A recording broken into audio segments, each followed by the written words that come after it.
हमारे सौर परिवार में कुल 8 ग्रह है।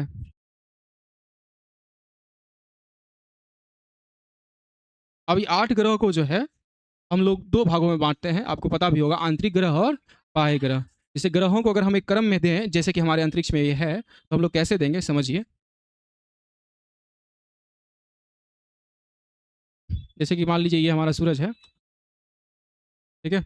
और अगर ग्रह आप सजाना शुरू करेंगे, तो जैसे कि मान लीजिए ये पहला ग्रह है, ये दूसरा ग्रह, ये तीसरा ग्रह और ये चौथा ग्रह है, ये 5वाँ, फिर ये 6ठा, फिर ये 7वाँ और एगो यहाँ बना देंगे।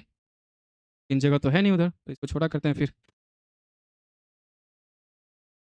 एक और ग्रह बनाते हैं, ये रहा आपके 8वाँ ग्रह, ठीक है? देखिए 8 ग्रह है, सबसे पहला जो सब सूरज के जो सबसे नज़दीक है, वो है आपका बुध, ठीक है? बुध के बाद जो है वो शुक्र का बारी आता है, किसका बारी आता है? शुक्र का। शुक्र के बाद अपना हमारा आप सबका कौन है? पृथ्वी। पृथ्वी के बाद देखेंगे तो मंगल ग्रह है, कौन सा ग्रह है? मंगल ग्रह। मंगल के बाद जो है बृहस्पति ग्रह है, कौन सा ग्रह है? बृहस्पति ग्रह। बृहस्पति के बाद अपना शनि, जिस पर भी आया उसका काल लिखाया, ये समझे? उसके बाद शनि के बाद अगर आप देखेंगे तो यूरेनस है, कौन है? यूरेनस है। यूरेनस के बाद अपना नेपच्यून, ठीक है? मैंने ग्रहों के उसी आकार में लिखा है जिस आकार में वो है ना?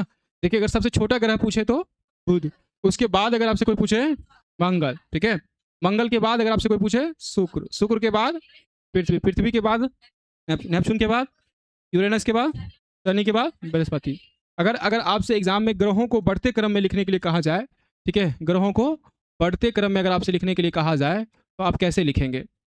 अगर बढ़ते क्रम में लिखने के लिए कहा जाए तो सबसे पहले आप क्या लिखेंगे? हाँ, सबसे पहले आप बुध लिखेंगे। क्या लिखेंगे? बुध लिखेंगे। बुध के बाद कौन आएगा? मंगल आएगा, है ना? आप सबका भी मंगल हो। उसके बाद शुक्र आएगा, ठीक है? उसके बाद पृथ्वी, है ना?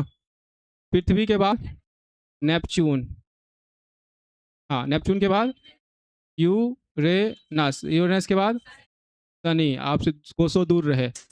शनि के बाद बृहस्पति, बृहस्पति, ऐसे ना? और कुछ? तो ये आप देख सकते हैं, शुरुआत इस ग्रहों को 2 भागों में बांटा गया है।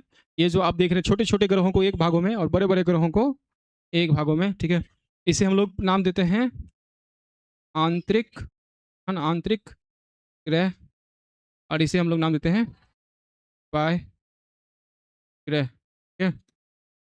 आंतरिक ग्रह, बाह्य ग्रह, ठीक है? तो आप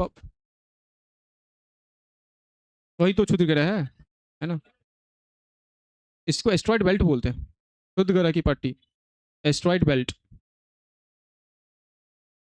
नेपच्यून के बाद जो है क्यूपर बेल्ट, जब तो यहाँ नेपच्यून के बाद जो है ना क्यूपर बेल्ट,